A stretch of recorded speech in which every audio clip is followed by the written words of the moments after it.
ನನ್ನ ಹೆಸರು ಆಕಾಶ್. ನನ್ನ ಬಾಲ್ಯ ಸಹಜ ಸುಂದರವಾಗಿತ್ತು. ಕುಂದಾಪುರ ಸಮೀಪ ಕಡಲಂಚಿನ ಪುಟ್ಟ ಹಳ್ಳಿ ನಂದು. ನನ್ನ ಮನೆಯಲ್ಲಿ ನಾನು, ನನ್ನ ತಂಗಿ, ನನ್ನ ಅಪ್ಪ ಅಮ್ಮ ವಾಸವಾಗಿದ್ವು. ನಮ್ಮ ಮನೆಯಲ್ಲಿ ಬಡತನ ಇದ್ರೂ ಮನೆ ತುಂಬ ನೆಮ್ಮದಿ ಇತ್ತು.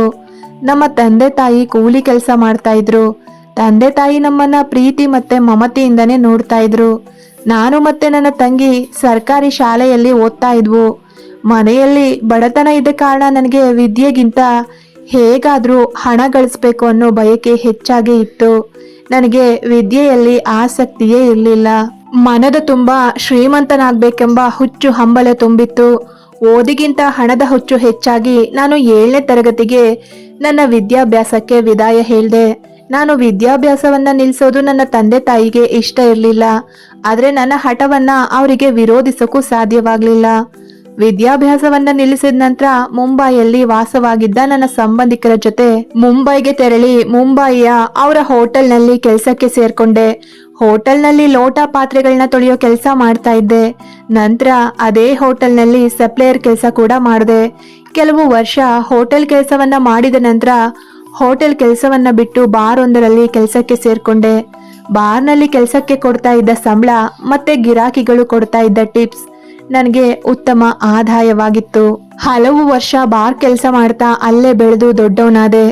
ಊರಿನಲ್ಲಿ ವಾಸವಾಗಿದ್ದ ನನ್ನ ತಂದೆ ತಾಯಿಗೆ ಸಾಕಷ್ಟು ಹಣವನ್ನ ಕೂಡ ಕಳಿಸ್ತಾ ಇದ್ದೆ. ನನ್ನ ತಂಗಿಗೆ ಸಾಕಷ್ಟು ವರದಕ್ಷಿಣೆ ನೀಡಿ ಮದುವೆ ಕೂಡ ಮಾಡಿಸ್ದೆ. ಬಾರ್ ಕೆಲಸ ಮಾಡ್ತಾ ಇದ್ದ ನನ್ನನ್ನ ಮುಂಬಯಿಯ ಭೂಗತ ಜಗತ್ತು ಕೈ ಬೀಸಿ ಕರೀತಾ ಇತ್ತು. ಮೈ ತುಂಬ ಯೌವನದ ಹುರುಪು ತುಂಬಿಕೊಂಡಿದ್ದ ನನಗೆ ಭೂಗತ ಲೋಕ ಆಕರ್ಷಕವಾಗಿ ಕಂಡಿತ್ತು. ಹಣದ ಆಸೆ ಮತ್ತೆ ವಯಸ್ಸಿನ ಪ್ರಭಾವದಿಂದ ರಂಗು ರಂಗಿನ ಭೂಗತ ಲೋಕ ನನ್ನನ್ನ ಸೆಳೀತು.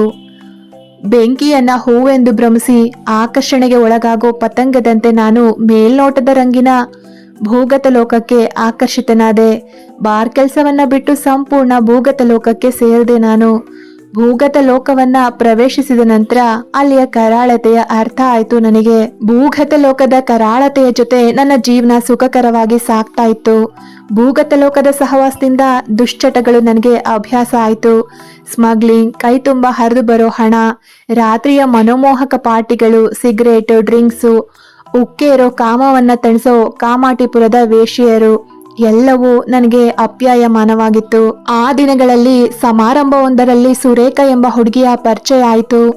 ಸುಂದರವಾದ ಹುಡುಗಿ ಸುರೇಖಾ. ಸುರೇಖಾಳ ಪರಿಚಯ ಸ್ನೇಹವಾಗಿ ಬೆಳೆದು ಪ್ರೀತಿಯಾಗಿ ಅರಳಿತು.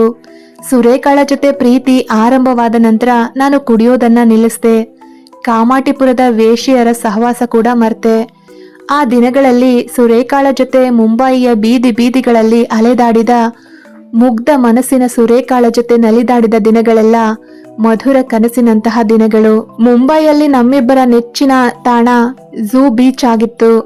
ಮೊದಲು ಕಾಮಾಟಿಪುರದ ವೇಶ್ಯೆಯರ ಗಲ್ಲಿಯಲ್ಲಿ ಅಲ್ದಾಡ್ತಾ ಇದ್ದ ನಾನು ಸುರೇಖಾಳ ಜೊತೆ ಪ್ರೇಮ ಬೆಳೆದ ನಂತರ ಮಹಾಲಕ್ಷ್ಮಿ ಟೆಂಪಲ್, ಮುಂಬಾದೇವಿ ದೇವಸ್ಥಾನಗಳಿಗೆ ಸುರೇಖಾಳ ಜೊತೆ ಸುತ್ತತೊಡಗಿದ್ದೆ. ಸುರೇಖಾಳಿಲ್ಲದ ಜೀವನವನ್ನ ಊಹಿಸ್ಕೊಳ್ಳೋಕು ಸಾಧ್ಯವಿಲ್ಲದಷ್ಟು ಅವಳನ್ನ ಪ್ರೀತಿಸ್ದೆ. ಪ್ರೇಮ ಸಾಗರದಲ್ಲಿ ನನ್ನ ಬದುಕಿನ ಕನಸಿನ ನೌಕೆ ಸಾಗ್ತಾ ಇತ್ತು. ಆದ್ರೆ ನನ್ನ ಕನಸುಗಳೆಲ್ಲ ಒಂದು ದಿನ ಒಡೆದು ಛಿದ್ರ ಆಯ್ತು. ಹೌದು, ಒಮ್ಮೆ ನನಗೆ ಜ್ವರ ಬಂದಿತ್ತು. 1 ವಾರವಾದ್ರೂ ಜ್ವರ ಕಡಿಮೆ ಆಗದೆ ಇದ್ದಾಗ ಡಾಕ್ಟರ್ ಬಳಿ ಹೋದೆ. ವೈದ್ಯರು ನನಗೆ ರಕ್ತ ಪರೀಕ್ಷೆ ಮಾಡೋಕೆ ಹೇಳಿದ್ರು. ರಕ್ತ ಪರೀಕ್ಷೆಯ ನಂತರ ವೈದ್ಯರು ಹೇಳಿದ ಮಾತು ನನ್ನ ಜೀವನವನ್ನೇ ಭಗ್ನವಾಗಿಸ್ತು.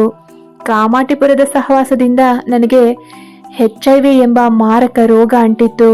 ವೈದ್ಯರು ನನಗೆ HIV ಇದೆ ಅಂತ ಹೇಳಿದ ಕ್ಷಣವೇ ನನಗೆ ಸಾವು ಬರಬಾರ್ದೆ ಅನ್ಸಿತ್ತು. ಜೀವನದ ಉಡಾಫೆ, ಅಹಂಕಾರ, ಆಸೆ, ಕನಸು ಎಲ್ಲವೂ ಒಂದೇ ಕ್ಷಣದಲ್ಲಿ ಮಂಜಿನಂತೆ ಕರಗಿ ಹೋಗಿತ್ತು. ಸುರೇಖಾಳ ಜೊತೆ ಪ್ರೀತಿ ಇತ್ತು, ಆದ್ರೆ ನಮ್ಮಿಬ್ಬರ ನಡುವೆ ಯಾವುದೇ ದೈಹಿಕ ಕ್ರಿಯೆ ನಡೆದಿರ್ಲಿಲ್ಲ. ಸುರೇಖಾಳ ಜೊತೆ ಪ್ರೀತಿ ಮುಂದುವರೆದ್ರೆ ಅವಳ ಬದುಕು ಹಾಳಾಗತ್ತೆ ಅಂದನ್ಸಿತ್ತು ನನಗೆ. ಅದಾಗ್ಲೇ ಮಾಡಿದ ಹಲವು ಪಾಪಗಳ ಪ್ರಜ್ಞೆ ಸುಡ್ತಾ ಇತ್ತು ನನ್ನ ಮನವನ್ನ. ನನ್ನಿಂದ ಸುರೇಖಾಳ ಬದುಕು ಹಾಳಾಗೋದು ನನಗೆ ಇಷ್ಟ ಇರಲಿಲ್ಲ.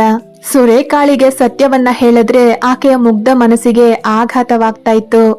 ನನಗೆ ಆತ್ಮಹತ್ಯೆ ಮಾಡಿಕೊಳ್ಳುವಷ್ಟು ಆತ್ಮಸ್ಥೈರ್ಯವಿರಲಿಲ್ಲ. ಭಗ್ನಗೊಂಡ ನಿರಾಸೆಯ ಜೀವನವನ್ನ ಹೊತ್ತು ಮುಂಬೈಯನ್ನ ಬಿಟ್ಟು ಬಹುದೂರ ಎಲ್ಲಿಯಾದ್ರೂ ಹೋಗ್ಬೇಕು ಅಂತ ನಿರ್ಧರಿಸಿದೆ. ನನ್ನೂರಿಗೆ ಮರಳಿ ಹೋಗೋಕೆ ನನಗೆ ಮನಸ್ಸು ಆಗ್ಲಿಲ್ಲ. ಗುರಿಯಿಲ್ಲದ ಅಲೆಮಾರಿಯಂತೆ ರೈಲನ್ನೇರಿ ಮುಂಬೈಯನ್ನ ಬಿಟ್ಟು ಹೊರಟೆ. ಬಾಲ್ಯದಲ್ಲಿ ಎಷ್ಟೆಲ್ಲ ಕನಸುಗಳನ್ನ ಹೊತ್ತು ಮುಂಬೈಗೆ ಬಂದಿದ್ದೆ. ಆದ್ರೆ ಮುಂಬೈಯಿಂದ ಶಾಶ್ವತವಾಗಿ ನಿರ್ಗಮಿಸೋ ಕಾಲಕ್ಕೆ ನನ್ನ ಕಣ್ಣ ಮುಂದೆ ಇದ್ದಿದ್ದು ಕೇವಲ ಮುಗ್ದು ಹೋದ ನನ್ನದೇ ಜೀವನದ ಚಿತ್ರಣ. ಮುಂಬೈ ನನಗೆ ಕೈತುಂಬ ಹಣವನ್ನ ಕೊಟ್ಟಿತ್ತು, ಜೊತೆಗೆ ಮೈಗೆ ಕಾಯಲೆಯನ್ನ ಕೂಡ ಕೊಟ್ಟಿತ್ತು. ಮುಂಬೈ ನನಗೆ ಸ್ವರ್ಗ ಸುಖವನ್ನ ತೋರಿಸ್ತು, ಜೊತೆಗೆ ನರಕಕ್ಕೂ ತಳ್ಳಿತ್ತು.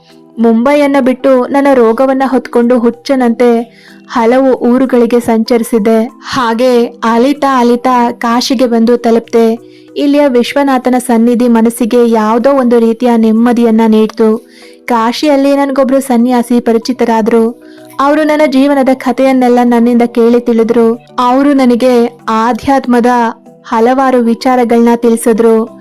ಅವರ ಮಾತಿನ ವೈಖರಿ ಮತ್ತೆ ಅವರ ವಿಚಾರಧಾರೆಗಳಿಂದ ಕತ್ತಲು ತುಂಬಿದ ನನ್ನ ಮನದಲ್ಲಿ ಯಾವುದೋ ಸುಜ್ಞಾನದ ಬೆಳಕು ಮೂಡಿದಂತೆ ಭಾಸವಾಗ್ತಿದೆ. ಕೆಲವು ದಿನಗಳ ನಂತರ ಅವರು ನನಗೆ ಸನ್ಯಾಸ ದೀಕ್ಷೆಯನ್ನ ನೀಡಿ ಹಿಮಾಲಯಕ್ಕೆ ಹೋದ್ರು. ಈ ಕಾಶಿ ನಗರದಲ್ಲಿ ನನ್ನ ಹೊಟ್ಟೆ ತುಂಬಿಸ್ಕೊಳ್ಳೋಕೆ ನಿತ್ಯ ಭಿಕ್ಷೆಯನ್ನ ಯಾಚಿಸ್ತೀನಿ. ಇಲ್ಲಿಗೆ ಬರೋ ಹಲವು ಸಾಧು ಸಂತರನ್ನ ನೋಡ್ತೀನಿ. ಅವರ ವಿಚಾರಧಾರೆಗಳು ಮನಸ್ಸಿಗೆ ಯಾವುದು ಅಪ್ಯಾಯಮಾನವಾದ ಭಾವವನ್ನ ನೀಡುತ್ತೆ. ನಾನಿನ್ನು ಹೆಚ್ಚು ಕಾಲ ಬದುಕಿರ್ಲಾರೆ ಎಂಬ ಸತ್ಯದ ಅರಿವಿದೆ ನನಗೆ. ನನ್ನ ಹುಟ್ಟೂರು ನನಗೀಗ ಮರುಕಳಿಸದ ಇತಿಹಾಸ. ಸುರೇಖ ಇನ್ನು ನೆನಪು ಮಾತ್ರ. ನನ್ನ ಬದುಕಿನ ಈ ಅಂತಿಮ ಕಾಲದಲ್ಲಿ ಜೀವನ ಅಂದ್ರೆ ಏನೆಂಬುದು ಪ್ರಶ್ನೆಯಾಗಿ ಉಳಿದಿದೆ. ಒಂದು ಕಾಲದಲ್ಲಿ ನಲಿವಿನ ಬಾಲ್ಯದ ಜೊತೆ ನೋವಿನ ಬಡತನ ಇತ್ತು. ಮುಂಬಯಿಯ ಸ್ವರ್ಗ ಸುಖದ ಜೊತೆ ಘೋರ ನರಕವೂ ಇತ್ತು. ಕೇವಲ ನೋವು ನಲಿವಿನ ಮಿಶ್ರಣವೇ ಜೀವನವೇ. ಈ ಜೀವನ ಅನ್ನೋದು ನನ್ನ ಪಾಲಿಗೆ ತರ್ಕದ ಆವರಣಕ್ಕೆ ನಿಲುಕದ ವಿಷಯವಾಗಿದೆ. ಜೀವಿಯ ಜೀವಿತಾವಧಿಯನ್ನ ಮಾತ್ರ ಜೀವನವೆಂದು ಕರೆದ್ರೆ ಕೇವಲ ಶಬ್ದಾರ್ಥವಾದೀತಷ್ಟೇ. ಜೀವನ ಅಂದ್ರೆ ಏನು ಎಂಬುದು ನನ್ನ ಪಾಲಿಗೆ ಭೇದಿಸಲಾಗದ ನಿಗೂಢ. ನನ್ನ ಬದುಕಿನ ಅಂತಿಮ ಸಂಜೆಗಳನ್ನ ಈ ಗಂಗಾ ತೀರದಲ್ಲಿ ಕಳೀತಾ ಇದ್ದೀನಿ. ತಣ್ಣಗೆ ಹರಿವ ಪುಣ್ಯವಾಹಿನಿ ಗಂಗೆ ಅದೆಷ್ಟು ಜನರ ನೋವು ನಲಿವುಗಳನ್ನ ನೋಡಿದಾಳೋ. ಯಾರದೋ ಅರೆಬೆಂದ ಶವ ಗಂಗೆ ಜುಳುಜುಳು ಸ್ವರದೊಂದಿಗೆ ತೇಲ್ ಹೋಗುತ್ತೆ. ನೋವು ನಲಿವನ್ನ ತನ್ನೊಡಲೊಳಗಿಟ್ಟು ಪವಿತ್ರವಾಗಿ ಹರಿವ ಗಂಗಾ ಮಾತೆ ಅದೆಷ್ಟು ಮಮತಾಮಯಿ ಅಲ್ವಾ. ಈ ಮಮತಾಮಯಿ ಮಾತೆಯ ಸನ್ನಿಧಿಯಲ್ಲಿ ಬದುಕಿನ ಅಂತಿಮ ಪಯಣವನ್ನ ಮುಗಿಸ್ತೀನಿ ಅನ್ನೋ ಧನ್ಯತಾ ಭಾವ ನನ್ನಲ್ಲಿ ತುಂಬಿದೆ. ಪ್ರತಿನಿತ್ಯ ನಾನು ವಿಶ್ವನಾಥನಲ್ಲಿ ಬೇಡೋದು ಒಂದೇ, ಅದು ಅನಾಯಾಸ ಮರಣವನ್ನ. ಇದು ಆಕಾಶ್ ಅನ್ನೋ ನನ್ನ ಕತೆ. ಮತ್ತಷ್ಟು ಒಳ್ಳೆ ಕತೆಗಳಿಗಾಗಿ ನೀವೇನು ನಮ್ಮ ಚಾನಲ್ ಸಬ್ಸ್ಕ್ರೈಬ್ ಮಾಡ್ಕೊಳ್ದೆ ಕತೆಗಳನ್ನ ಕೇಳ್ತಾ ಇದ್ರೆ ದಯವಿಟ್ಟು ಸಬ್ಸ್ಕ್ರೈಬ್ ಮಾಡ್ಕೊಂಡು ಕತೆಗಳನ್ನ ಕೇಳಿ.